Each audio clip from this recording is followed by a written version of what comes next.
Antes de mais nada, né, eu quero agradecer o convite aqui da COPED, na presença aqui da doutora Francielze, e dizer que eu tenho um orgulho de estar aqui com vocês essa noite, tá certo? É um prazer. E sintam-se à vontade para a gente poder estar discutindo esse tema, que é tão relevante.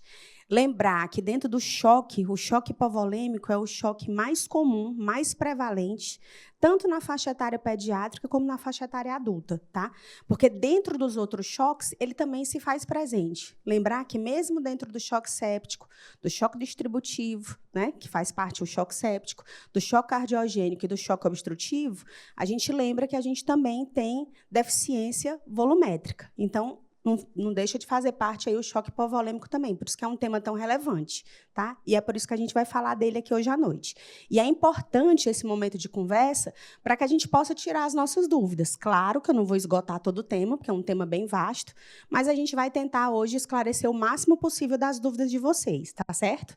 Para quem não me conhece ainda, eu tenho a tendência de, quando eu me empolgo, eu ligar o fast, eu vou mais rapidinho.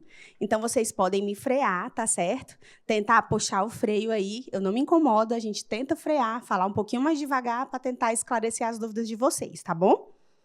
Vamos lá. Quais são as metas da nossa aulinha de hoje? Primeira coisa, identificar a criança gravemente enferma, tá? Isso em todo o âmbito, tanto no primário, como no atendimento secundário e como no atendimento terciário também. Caracterizar o choque hipovolêmico, obviamente, e tratar adequadamente esse choque hipovolêmico, tá bom?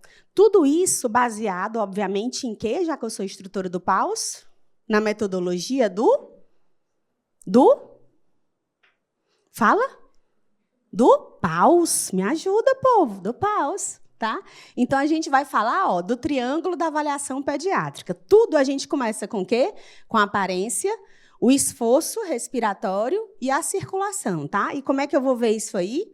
Primeira coisa, eu vou avaliar na aparência o tônus, a interatividade, a consolabilidade nesse nosso paciente, o olhar e a fala. Tudo isso aqui eu vou ver em questão de segundos, tá? Eu vou bater o olhinho do paciente, não vou precisar de nenhum instrumento, só do meu olho. Vou olhar para ele e vou ver como é que está essa resposta dele. E depois eu vou ver o quê? O esforço respiratório desse paciente. Como é que está a posição, como é que está o esforço, os sons respiratórios audíveis com o ouvido, tá? E vou avaliar a primeira parte, o quê? Da circulação dele, como é que está a cor. Como é que está essa pele? Ela está pálida, ela está moteada, ela está cianótica. Porque nesses primeiros segundos, nesses primeiros 5 a 10 segundos, eu vou pensar se eu vou ter que fazer uma intervenção rápida ou não. Se eu já vou precisar de ajuda, se eu já vou precisar fazer alguma intervenção ou não, tá certo? E aí, depois, eu vou para aquela avaliação primária, que é o nosso famoso ABCDE. E aí, a gente agora vai passar por cada um desses para avaliar. Primeiro, lembra, todo mundo que se move, pede, move. Monitorizar, oxigenar e pensar já no acesso venoso, tá? E na avaliação primária, lá no A, o que é que eu vou fazer primeiro? Avaliar a patência da via aérea. E aqui é bem facinho. O que é que eu vou ver primeiro? Primeiro, se essa via aérea está pérvia. E vou garantir o quê? Posicionamento e ver se tem alguma secreção nessa via aérea. Óbvio, sempre eu vou avaliar, identificar e intervir. Vou avaliar. Se não tiver pérvia, eu vou tentar o quê? Posicionar e vou aspirar se precisar, se tiver secreção. Obviamente. E aí, depois disso, eu vou no B, que eu vou avaliar o quê? O que é que a gente avalia no B? Respiração. E aí, o que é que eu vou ver lá na respiração? Primeiro, frequência respiratória. Depois, o esforço, que aí eu vou ver o quê? Se tem batimento de asas, se tem tiragem subcostal, se tem tiragem intercostal, tá? Vou avaliar depois o quê? A ausculta, que aí, pela primeira vez, eu vou estar precisando de um instrumento, que é o quê? Estetoscópio. Todo mundo vai ter, né? E vou avaliar o quê? A oximetria. E aí, a primeira grande diferença que a gente vai ter do nosso paciente pediátrico para o adulto. Que qual é a nossa meta de saturação? Acima de 94. No adulto, isso muda, a gente vai ter o quê? 92, tá? Lembra que para o adolescente, ele está na faixa pediátrica ainda, também vai ser 94. E depois eu vou para o C, que vai ser o grande objetivo da nossa aula de hoje. Que quem já fez pausa aqui, levanta a mão quem já fez o pause. Já fez pause comigo? Não? Então, talvez não conheça a minha dancinha. Lembra como é? Que a gente avalia Perfusão, pulso, o que mais? Pressão, depois da pressão, ausculta e ritmo, tá? Que a gente não pode esquecer, pois é isso que a gente vai ver aqui, ó. Vamos lá? Perfusão, pulso, pressão, ausculta e ritmo. E é a grande bizu, a grande coisa que a gente não pode esquecer, o pulo do gato. Lembra, em choque, a primeira coisa que eu tenho que definir, antes de eu saber que tipo de choque é, se isso é um choque hipovolêmico, se é um choque distributivo, se é um choque cardiogênico ou se é um choque obstrutivo. Qual é o primeiro grande sobrenome que eu tenho que dar para esse choque? O que é? Esse ele é de que tipo? Qual o tipo dele? Qual é a primeira coisa que eu tenho que saber? Alguém sabe? Não. Que tipo de choque é? Alguém sabe? Qual é o sobrenome que eu tenho que dar para ele? Se ele é compensado ou se ele é do tipo hipotensivo. Então, o principal aqui que eu vou ter que ver o que é como é que está essa pressão. E aí entra um bizu, que é grande diferencial entre o adulto e a criança. Tá? Enquanto o adulto ele não está preocupado com a pressão, a gente está. Por quê? Porque na criança, se eu for esperar que a pressão caia, eu já comi bola. Eu já estou tendo lesão de órgão-alvo. Eu já perdi tempo. A chance que essa criança tem de evoluir para óbito aumenta em 3 a 4 vezes se ela tiver chegado nessa fase. Vocês entenderam? Então, se eu precisar de hipotensão para dar diagnóstico de choque, eu já perdi meu tempo. Eu tenho que dar o diagnóstico de choque enquanto ela está no choque compensado. É a primeira coisa que eu tenho que botar aqui na minha cabeça hoje. Se vocês não aprenderem nada hoje, aprendam isso. Para dar o diagnóstico de choque, eu não preciso de hipotensão. Eu tenho que dar o diagnóstico antes. Então, quais são os sinais que eu vou ter que uma criança está em choque? Me ajuda aí. Vamos ver antes? Eu vou ter alteração de quê? Mas antes, eu comecei com o ABCDE. Vocês lembram? Eu comecei com o ABCDE. Então, vamos lá. No A, eu não vou ver nada, né? Mas no B, lá no B, na parte da respiração, quais são os sinais indiretos que eu posso ter de que uma criança está em choque? Alguém sabe? Fala aí, chuchuzinho. Taquipneia, o que mais? Desconforto respiratório. Ótimo. Então, presta atenção. Segundo bizu da noite. Se eu tenho uma criança que eu tenho aumento do esforço respiratório, tá? Que pode traduzir com taquipneia, pura e simples. Só aumento da frequência respiratória. Ou aumento do esforço respiratório. E eu tenho uma ausculta pulmonar normal, presta atenção. Aumento da frequência respiratória, traduzindo por... Repete. Todo mundo. Vocês estão mocos, é? Reage, povo. Vocês não comeram hoje, não? Bora. Taquipneia ou desconforto respiratório. Leia aí. Batimento de asa nasal, tiragem subcostal, tiragem intercostal, tá certo? Fúrcula, o que for.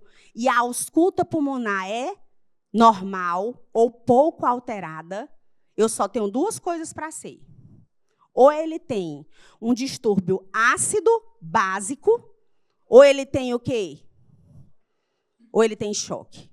Ou ele tem as duas coisas. Porque não esqueçam que o choque é uma das principais causas de distúrbio ácido básico. Vocês entenderam? Sim ou não? Isso pode ser um sinal indireto de choque. Entenderam? Reajam, reajam. Sim? Sim. Combinado?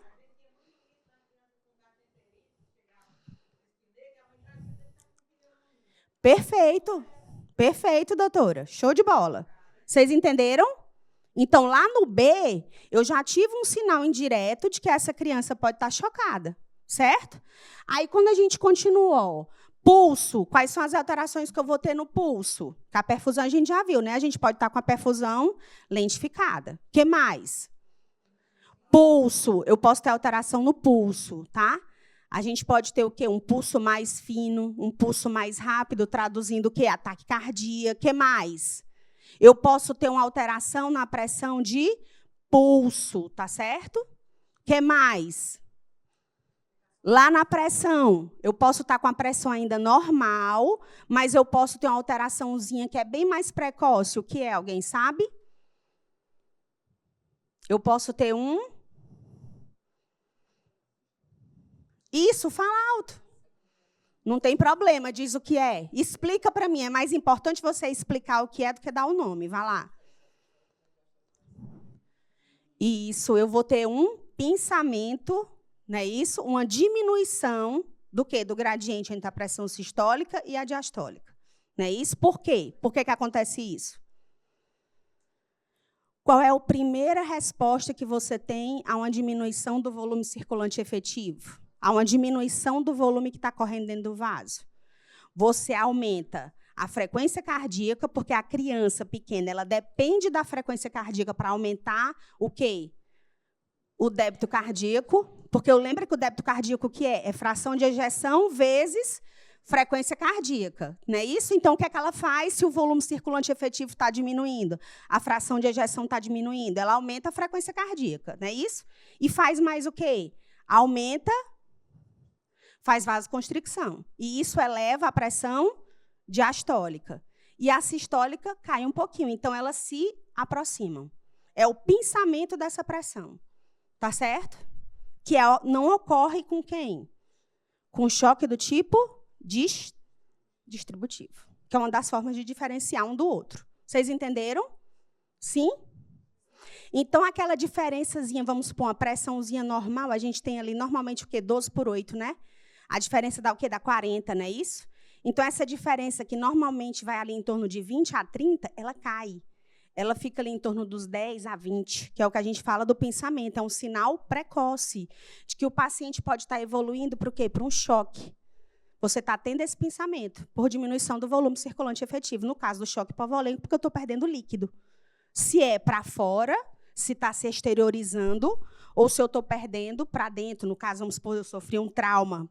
Pacientezinho que ia ser, né, paciente da doutora Franciels, lá na UTI do JF, levou uma queda de moto, né, andando com o pai lá na moto, na garupa, indo para a escola, fraturou o fêmur, fez uma síndrome compartimental. Você não está vendo o sangramento se exteriorizando, mas ele está aumentando lá a coxa, o volume da coxa. Ele não está tendo sangramento externo, mas ele está sangrando lá para dentro da coxa. Está diminuindo o volume, né, circulante efetivo. Ou ele, como eu já vi, né, na época que eu era acadêmica e estava no 8º semestre, lá fazendo estágio, andando com o pai no, como é que a gente chama? No trator, caiu de cima do trator com a barriguinha para baixo, fez uma lesão de baço e de fígado, né, fez uma lesão estrelada. Chegou lá chocando também. Em meia hora, ele estava no centro cirúrgico do JF, sendo operado até pelo pai da Denissa, o doutor Ígenes. Foi um dos primeiros que eu vi. Fez uma lesão estrelada de baço e de fígado. Foi até a óbito, não conseguiram, porque pulverizou tudo, parecia uma gelatina só. Tá? E vai rapidamente a óbito, né? Certo? Então, é uma coisa que a gente tem que estar atento. A outra coisa que a gente pode ter o quê? Alteração de frequência. A gente já viu, vai fazer o quê? Taquicardia, tá? E aí eu lembro, tá? Que essa semana eu estava de plantão lá na UTI do Luiz, ao lado do Seibin, e a colega, né, que agora está passando na residência lá na UTI, está rodando, falando lá da Unimed, né, que teve uma criança que chegou lá, estava com traqueóstomo e fazendo ataque cardíaco, o pessoal não sabia o que era, né? Estava no setor crítico. Como é que chama? Área crítica, é? Lá na Unimed, no HU? Área crítica, né? Estava lá na área crítica, estava com traqueostomia, o pessoal fazendo taquicardia, não sabia o que era, porque ela estava só com sangramento discreto, né, ao redor do orifício da traqueostomia. E aí, com 24 horas, de repente, chocou que tiveram que chamar o Mário Sérgio nas pressas, né, quando foram ver, achando que era uma lesão da inominada, porque tinha feito atraco recente. E quando ele foi ver, nem era. Tinha feito uma lesão brônquica, por aspiração. Tá? E o pessoal não percebeu. Por quê? Porque o sangramento não estava se exteriorizando muito. O sangramento, porque era discreto, ela estava sangrando para dentro. E o único sinal no começo era o quê? Taquicardia. O pessoal não sabia. Não se atentaram por fato. Né? E aí você tem que estar atento para isso. Tá? Se você não pesquisar, se você não fizer história, você não vai perceber. Tá? Lembra, 80% dos diagnósticos são dados com o quê? Com exame físico e com história, bem feita. Se você não sentar, não conversar e não examinar, você não vai dar diagnóstico, tá? Certo? E ritmo, obviamente, né, que a gente vai ter que ver, tá? E aí, no D, eu vou ver o quê? Justamente para tentar identificar aonde é que está essa fonte, né? É o disability. O que é que eu vou avaliar aqui? Primeira coisa, nível de consciência. Bem facinho, a VDN. Alerta, responde a voz, né? Responde só a dor ou não responde, tá? Uma forma bem rapidinha de você fazer. Não precisa nem fazer a escala de coma de Glasgow aqui, tá? Vai rápido. Avaliar pupilas, obviamente, temperatura, DX, que aqui obrigatoriamente você tem que avaliar a glicemia. E depois, claro, ali, a gente vai ver o quê? Se tem algum sinal de sangramento, né? Lembra principalmente da gente avaliar trauma. Lembra que criança tem gene do macaco exacerbado, né? Eles adoram se pendurar em tudo que é canto, né? Não pode ver nada que eles gostam de se atrepar. Adoram, tá? E no E, obviamente, a gente vai continuar a exposição justamente para procurar ver se tem algum sinal ali indireto de lesão. Procurar deformidades, perdas visíveis, petequias, equimoses, lacerações, né? Investigar tudo. Passou disso aí, se eu achei alguma coisa, eu já tenho que fazer a intervenção. Lembra sempre, avalio, identifico e intervenho. A gente vai já esmiuçar isso aí melhor. E na avaliação secundária, no sample, eu vou tentar fazer aquela anamnese dirigida, né? Quanto mais rápida for, quanto mais instável for esse paciente, né? E vou avaliar tudo lá direitinho, os sinais e sintomas para tentar fazer a historinha, as alergias, os medicamentos, o passado, a última refeição e os eventos que levaram àquela situação, né? Justamente para tentar identificar a causa que levou àquele choque, tá bom? Alguma dúvida até aqui? Está indo muito rápido? Conceito. O que é choque hipovolêmico, né? Isso aqui vale para todos os choques. Ele é definido como um estado fisiológico onde a gente tem uma alteração da perfusão, onde eu vou ter um desbalanço justamente o quê? Entre a oferta e a demanda de oxigênio para os tecidos, para os órgãos-alvos, tá? Isso vale para todos os choques, com a diferença de que o quê? Qual vai ser a causa que levou aquilo. No caso do choque hipovolêmico, eu vou estar tendo o quê? Uma diminuição do volume circulante efetivo, por perda de líquido. E aí a gente vai ver de onde é que a gente está perdendo esse líquido. E aí a grande coisa que a gente vai ter que ver é não hemorrágico ou hemorrágico, tá? Dentro do não hemorrágico, a gente vai dividir em dois grandes grupos. Aquele que eu perdo fluido e eletrólito, como a doutora já falou, né? Os principais que a gente tem que lembrar, e o grande vilão da gente, da gastro, né, Stephanie? Ainda é a diarreia e os vômitos. Lembrar da diurese osmótica, né? E aí a gente tem a nossa representante aqui da nefro, tá certo? Aí para nos dar o nosso aval. E aí tem também aquele onde a gente vai perder fluido, eletrólito e tá ali a proteína para chamar a atenção, que a gente tem os grandes queimados e no caso das peritonites, tá? E aí, qual é a diferença que eu tenho que saber disso aí? Porque na hora que eu vou ofertar o fluido, na hora que eu vou repor, eu tenho que estar isso em mente. Porque naquele primeiro grupo aqui, ó, eu estou me preocupando em repor mais fluido e eletrólito. E aqui embaixo, eu tenho que lembrar ó, que precocemente eu também vou ter que estar repondo proteína nesses pacientes. Porque lembra que, apesar de eu estar dando fluido e eletrólito, a partir da primeira, segunda hora, provavelmente eu vou ter que estar aí dando um repositor também de albumina. Por quê? Porque ele não perdeu só fluido e eletrólito. Então, na hora que eu fizer a expansão volêmica, eu vou ter que lembrar que, na manutenção desse paciente, eu vou ter que lembrar que ele vai provavelmente precisar de albumina também, tá certo? Senão, ele vai continuar a perda dele. E a outra coisa é que eu vou lembrar de quem? Do hemorrágico, tá? E aí é um mundo à parte. E aí é a grande mudança que a gente teve de 2022 para cá, tá? E é o que eu vou chamar a atenção de vocês. Até mudou no próprio PAUS, que o PAUS ainda não mudou isso, porque o PAUS ainda fala que na hora que eu vou fazer a reposição volêmica desse paciente, o PAUS ele ainda fala que a proporção é, quando esse paciente chega chocado, eu ainda vou fazer 2 expansões, tá? Com o quê? Com soro fisiológico ou com ringue lactato, ainda vou fazer 2 expansões para melhorar a perfusão, para tirar daqueles sinais do choque, antes de pensar em fazer concentrado de hemácias. E a grande mudança que teve de 2022 para cá, qual é? É que agora a recomendação mesmo para o trauma hemorrágico pediátrico, qual é? É que é 1 para 1, tá? Se o paciente tem sinais de choque, mesmo que o choque não seja hipotensivo, seja um choque compensado e ele esteja com sangramento ativo, presta atenção, palavra mágica, sangramento, ele ainda esteja com sangramento, porque se ele não tiver mais com sangramento ativo, ele sangrou e parou de sangrar, certo? Ele sangrou, você suturou lá, ele não está mais sangrando, ele continua naquela mesma proporção, tá? De 2 para 1, como é no paus. Mas se ele continua com sangramento ativo, a proporção muda. É 1 e depois ele já vai para concentrado de hemácia. Vocês entenderam? Sim ou não? Deu para entender? Certo?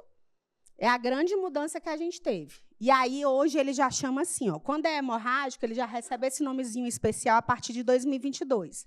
Reanimação com controle de danos. E por que é que recebe esse nome? Porque a gente tem que lembrar de combater essa tríade, que é catastrófica e é responsável por 50% do óbito nos pacientes que têm choque hipovolêmico hemorrágico. E a grande bizu da aula de hoje, que eu quero chamar a atenção, é para esses casos aqui, ó, para choque hemorrágico. Porque aqui, pessoal, a gente já sabe tratar muito bem, tá? E a grande dificuldade, o grande caos que a gente ainda tem, principalmente nos países em desenvolvimento como o nosso, é que a gente ainda não tem muito manejo nesses casos aqui, tá? Então, é falar um pouquinho mais aqui, ó, que é hipotermia, acidose e as coagulopatias. É por isso que a proporção hoje é 1 para 1. Porque você sabe que quando você oferta mais eletrólitos e fluidos normais, como o Ringer e o soro fisiológico, a gente hemodilui mais esses pacientes, principalmente na pediatria.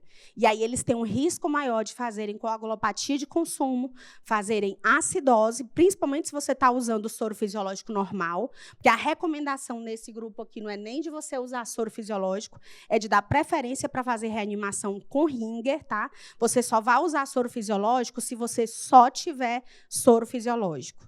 Se você tiver Ringer, na primeira hora mesmo, é para você usar... Eu disse errado? Foi? Não. Disse errado? Se você só vai usar soro fisiológico se você só tiver soro fisiológico. Se você tiver Ringer, é para você usar Ringer. Quando é que, excepcionalmente, nesses casos, você vai usar soro fisiológico?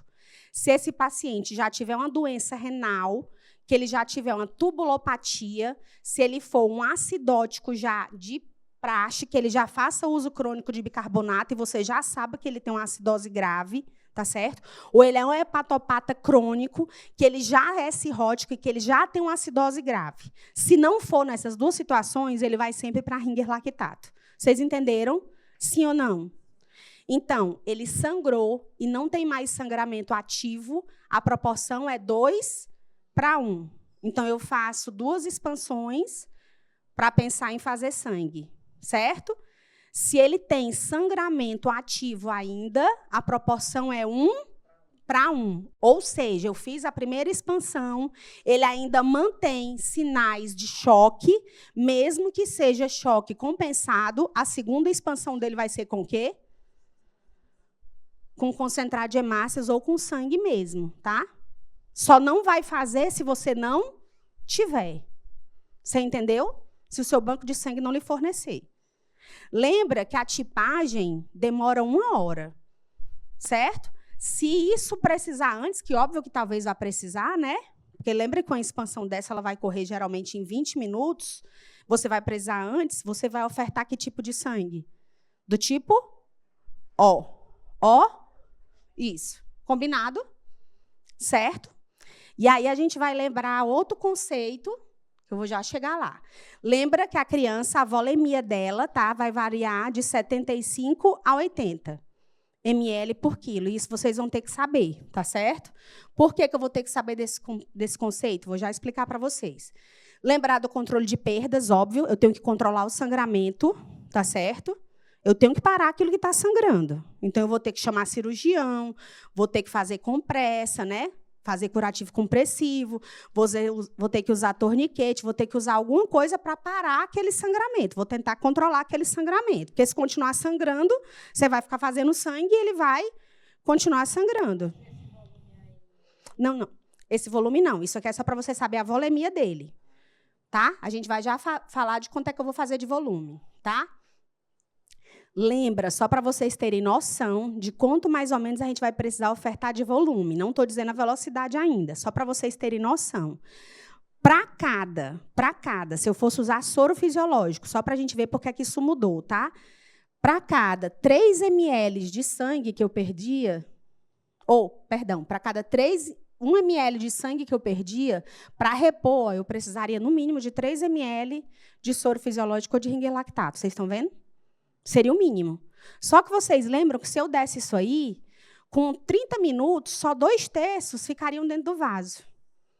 Porque o resto eu perderia, 1/3 ficaria dentro do vaso, perdão, 2/3 iria para o extravasava.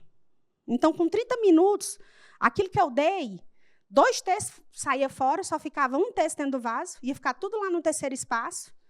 Tchau. E o que ficasse lá dentro ainda ia diluir o que ele tinha lá de restante de cascata de coagulação, porque ele estava usando a cascata dele para tentar reparar o endotélio, não estava?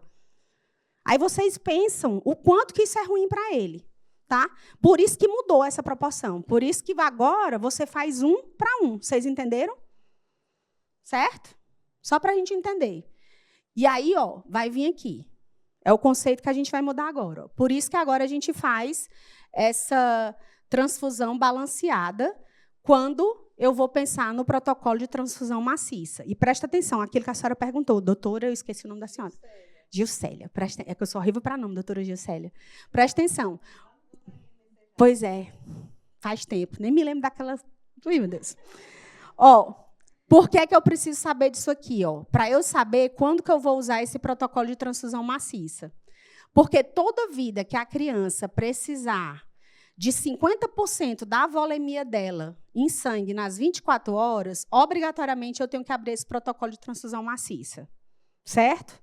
Ou, se ela tomar 40 ml por quilo de hemácias em 24 horas. Certo? É que é mais ou menos a mesma coisa, para facilitar a conta. Quando a gente faz uma transfusão, geralmente a gente não faz 10 ml por quilo. Se ela tomar 40 ml por quilo em 24 horas, isso já abre o protocolo de transfusão maciça. Por que isso é importante? Porque na hora que eu for fazer isso aqui, se eu projetar que ela vai tomar isso, eu tenho sempre que fazer nessa proporção, ó, hemácia, plasma, plaqueta. Tem que ser transfusão balanceada, porque senão ela vai fazer coagulopatia. O que é que significa isso? Que para cada 10 ml de sangue que ela tomar, ela tem que tomar 10 ml de plasma e ela tem que tomar plaqueta. Vocês entenderam? Na mesma proporção, 1:1:1. Quem é que está falando isso? Depois vocês podem botar aí no Google, ou eu posso botar aqui no finalzinho da aula para vocês, eu posso botar no grupo da COPED, porque esse artigo ainda é pago, se vocês botarem.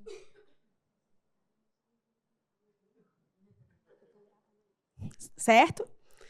Mas eu tenho um artigo, aí eu disponibilizo no grupo da...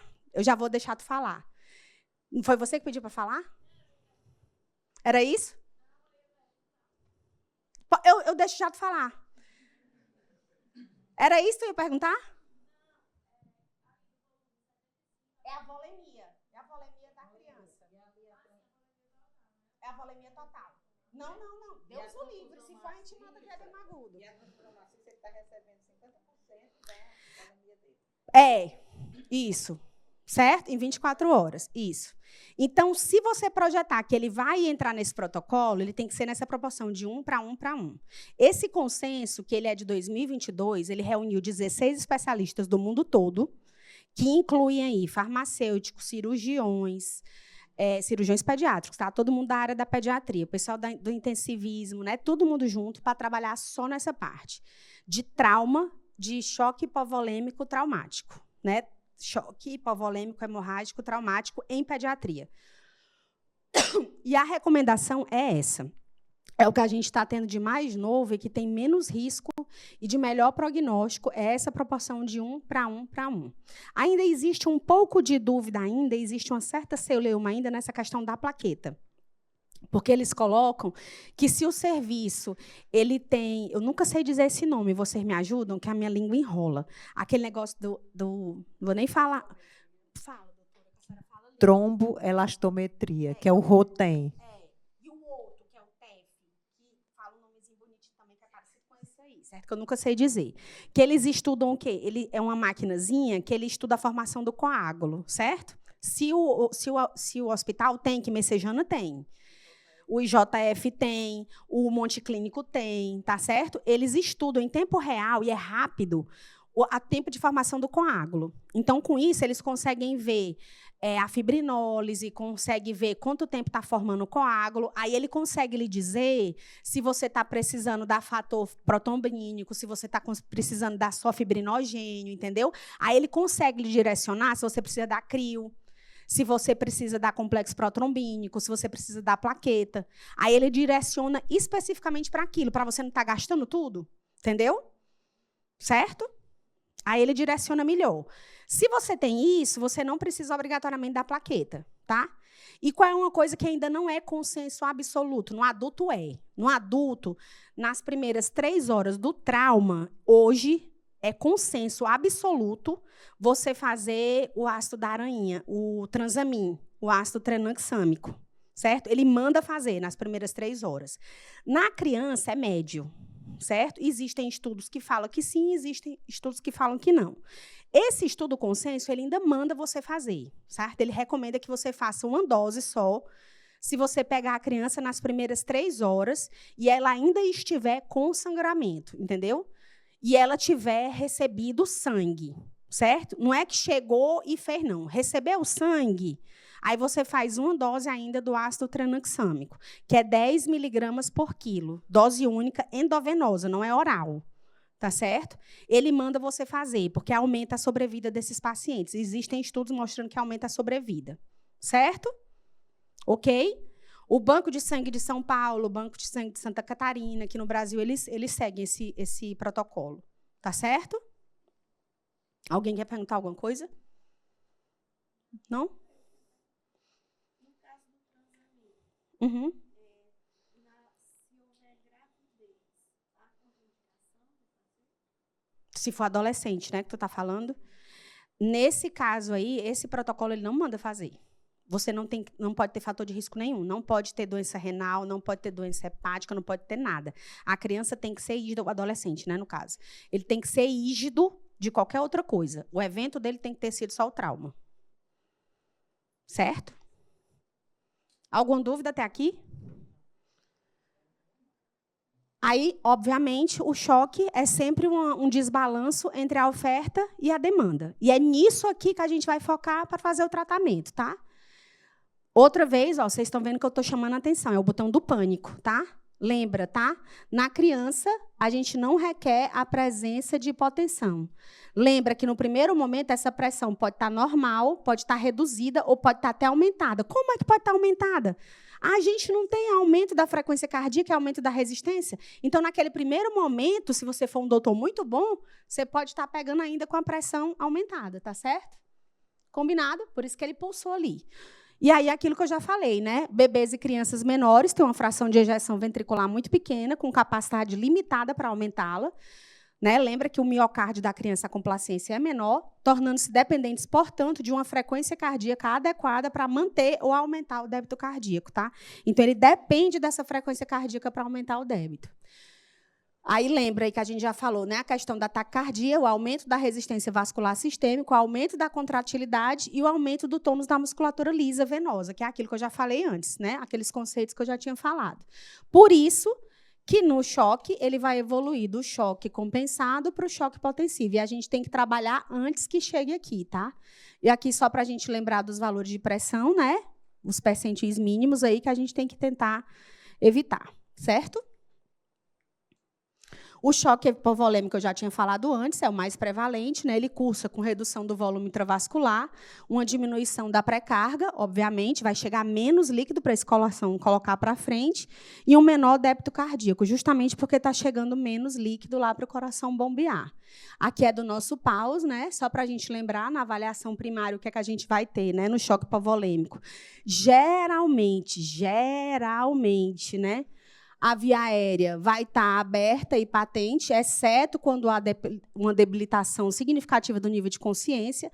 A respiração, geralmente, você vai ter uma taquipneia sem aumento do esforço. Isso se eu estou naquelas fases iniciais, né? Porque se deixar progredir, eu já vou começar a ter sinais de desconforto. Na parte da circulação, tudo aquilo que eu já discuti com vocês, lembra? Isso é só para vocês terem um visual, porque, geralmente, quando a gente só escuta, a gente não fixa. Isso aí é só para vocês terem um visual. Essa aula já está disponível, já mandei para o e-mail da Coped, e depois eles mandam para vocês fixarem. Não é obrigado a gente fixar isso aí na memória. Eu deixei já aí na aula, porque depois vocês podem só guardar esses flashzinhos e usar como flashcard, né? Só para vocês lembrarem aí quando tiverem de plantão, tá? Só aquilo que a gente já tinha falado, só para lembrar mesmo. Os sinais de alerta de que os mecanismos compensatórios estão falhando, isso a gente não pode esquecer.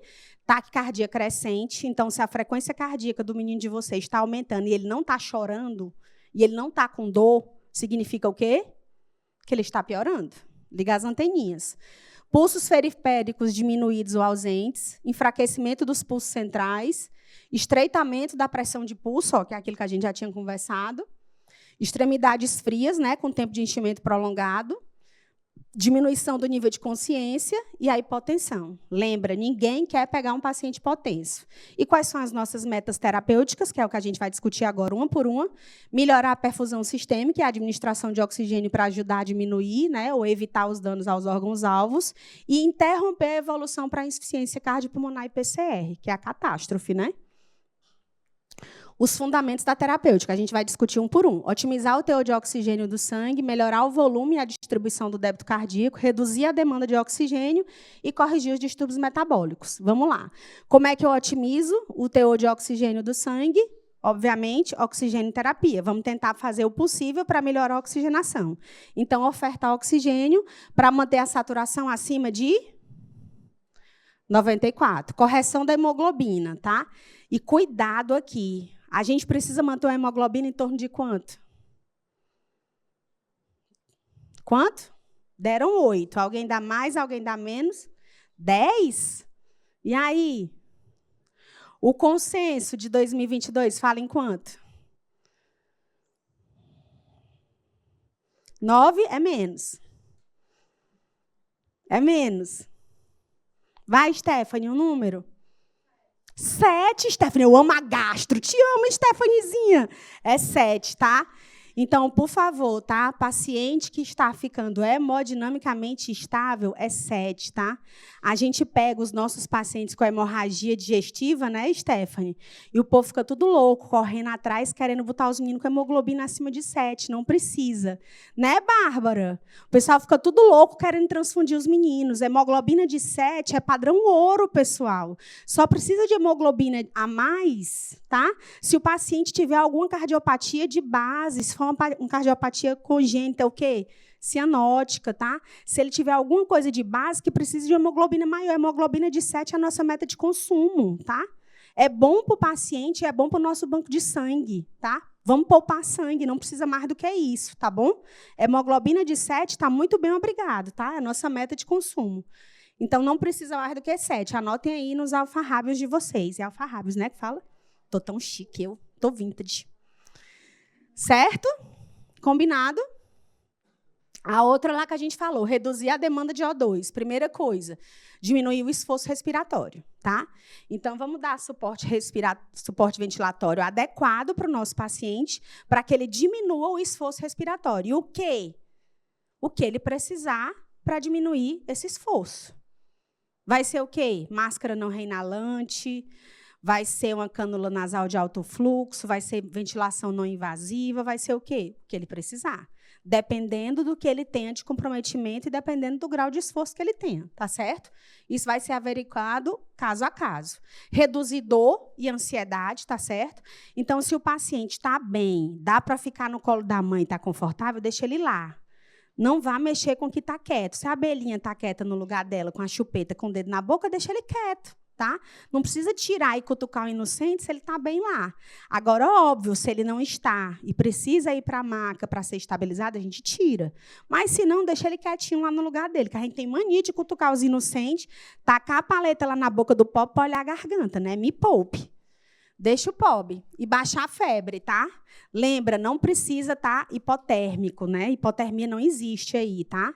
A gente vai fazer o quê? Só evitar que ele faça febre, para diminuir o quê? O consumo de oxigênio, tá? A outra coisa, melhorar o quê? O volume e a distribuição do débito cardíaco. Então, vamos fazer reposição de fluidos. E a gente lembra que a gente vai usar o quê? Os cristalóides. Preferência para quem? Soro fisiológico e Ringer. Lembrar que de 2022 para cá, no trauma hemorrágico, hipovolêmico, pediátrico, a gente dá preferência para quem? Para o Ringer, né? E aí, lembra, ó, as nossas metas, tá? Volume demais também é ruim, lembra? Então, esquece aquela história de estar empurrando volume às cegas para todo mundo, tá? E toma volume, toma volume, toma volume, volume demais afoga o povo, tá? Então, vamos com cuidado, né? Na hora de administrar, nem de mais, nem de menos, tá? Lembra sempre, vai administrando e vai monitorizando, tá? Começa sempre, né? Pode começar com os 20 ml por quilo, fazendo os 20 minutos. Lembrar que nos pacientes que são cardiopatas ou que são nefropatas, os desnutridos graves, a gente tem que ir com mais parcimônia, né? Lembrar que a gente aí vai ofertar menos, geralmente com 50% disso aí, com 10 ml, tá certo? Naquelas unidades, né? E tá lá, dentro do próprio trauma, né? Desse de 2022, naquelas unidades onde a gente não tem serviço especializado, que você não tem a terapia intensiva e que o paciente não está com choque hipotensivo, você começa com 10, tá?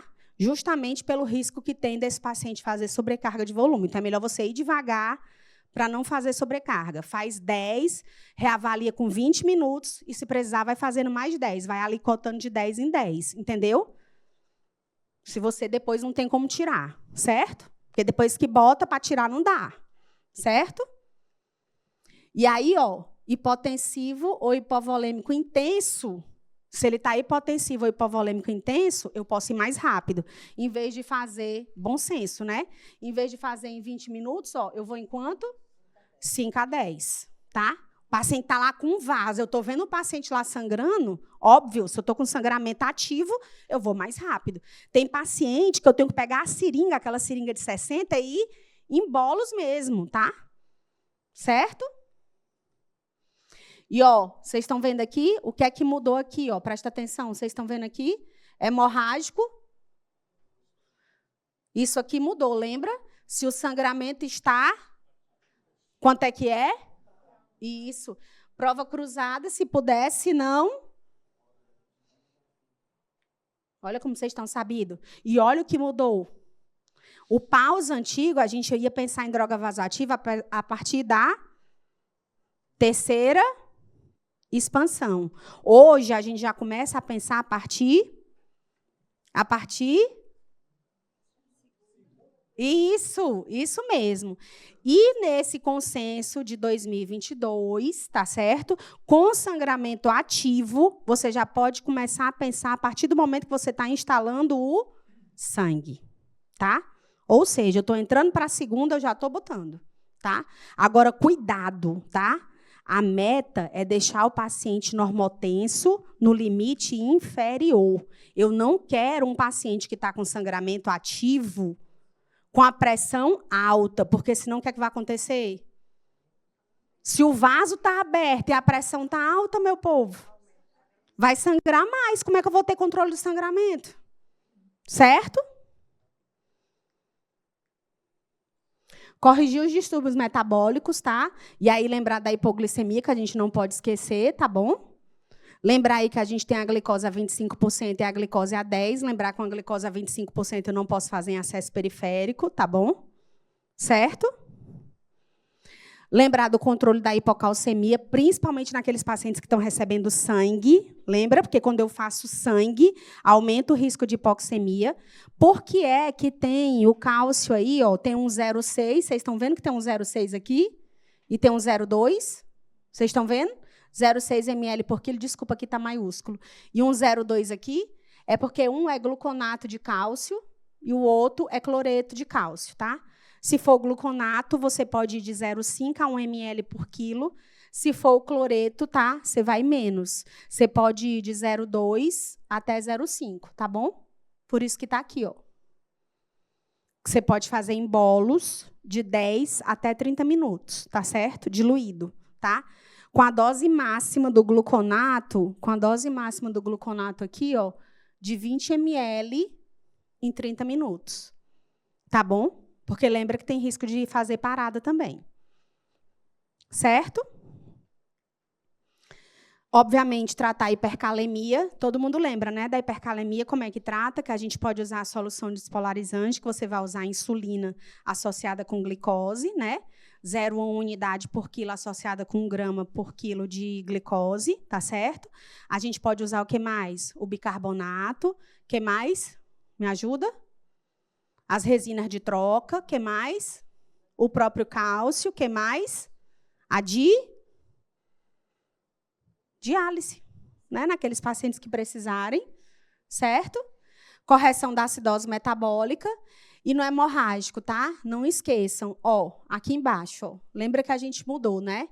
Lembra que antes ó, a gente fazia os bolos 2 a 3 para pensar em usar sangue. Agora mudou, lembra, né? Se tem sangramento ativo, a proporção é 1:1. Se não tem sangramento ativo, a proporção 2:1, não esqueçam. Quando é que eu vou pensar em protocolo de transfusão maciça? 40 ml por quilo, ou que equivale a 50% da volemia, em 24 horas. Numa proporção de quanto? 1:1:1, que é a chamada transfusão balanceada, né? Isso, tá certo? Ok? E vou vigiar o quê? Hipotermia, a disfunção miocárdica e a hipocalcemia, tá? Lembrar que, geralmente, a gente leva 1 hora para a prova cruzada. Se eu não tiver prova cruzada para fazer o tipo específico, a gente pode usar o O negativo, né? Lembrar, principalmente, para mulheres, mas em homens também, a gente, quando não tem, vai com o que tem. Lembrar de monitorizar para avaliar tendências, e hoje a gente tem uma coisa que é fantástica, que quem não fez, quem trabalha em emergência, quem trabalha em UTI, eu recomendo que faça o curso. A gente teve até agora um patrocínio recente pela COPED, né, parabenizar até aqui a COPED na presença da doutora Francielse, que é o uso do ultrassom, né, do POCUS, né, que hoje a gente tem disponível, né, para fazer na beira do leito, e que a gente pode direcionar essa reposição volêmica usando ultrassom, que eu tenho como avaliar o quê? O enchimento da veia cava, para a gente avaliar de forma o quê? Se eu estou dando volume suficiente, como é que está sendo a resposta do volume, tenho como avaliar débito cardíaco, tenho como avaliar índice cardíaco, tenho como avaliar a contratilidade desse ventrículo, né? E a gente consegue ofertar de forma mais segura o volume e até escolher que amina eu vou usar nesse paciente. Como é que eu vou titular? Se eu vou usar epinefrina, se eu vou usar a norepinefrina, quando é que eu vou botar vasopressina, o que é que eu vou usar nesse paciente, tá? Que eu acho que até a Bárbara vai falar um pouquinho disso melhor quando tiver choque séptico, por isso que eu não estou nem entrando muito nisso aí. Mas aqui no choque hipovolêmico, ele é muito útil também, porque eu vou saber o quanto de volume que eu posso dar nesse paciente. É uma coisa segura, tá? E a gente não precisa ser radiologista para fazer isso aí, tá? Os aparelhos hoje, tem uns, tá, que ele praticamente faz ultrassom sozinho.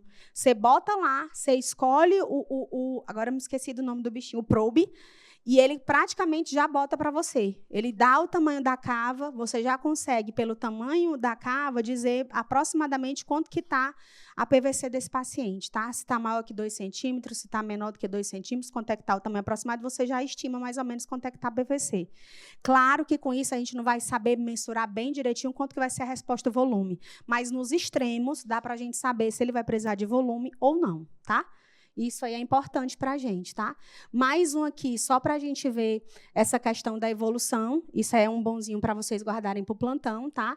Isso aqui é só para vocês verem as frequências, os níveis de pressão também. Isso aqui é só um bisuzinho, tá? O conhecimento é vasto, então a gente nunca vai saber de tudo, tá? Isso significa também que a gente tem que procurar fazer o nosso melhor. Vergonha é para os tolos, então não custa nada a gente ter o telefone dos colegas e perguntar. Perguntar não ofende, tá certo? Não existe pergunta tola, tá certo? Se a gente não sabe, isso não é vergonha. Tem sempre alguém ali do lado para saber das coisas. Tem alguém que sabe um pouquinho mais de uma coisa, o outro sabe mais da outra. A gente se complementa, tá certo? Palavra-chave. Saiu errado aí o chefe, tá? Mas palavra-chave é equipe. A fé em Deus nos inspira, capacita e nos sustenta. E o maior orgulho que eu tenho na minha vida é a minha família. Esposa do Brian, mãe do Caleb e da Pietra. Esse ano eu faço 25 anos de casado. Aí é as bodas de diamante dos meus sogros, que é a minha inspiração, que eu espero que eu chegue lá também. Foi um prazer estar aqui com vocês essa noite, tá bom? Espero que tenha sido bom.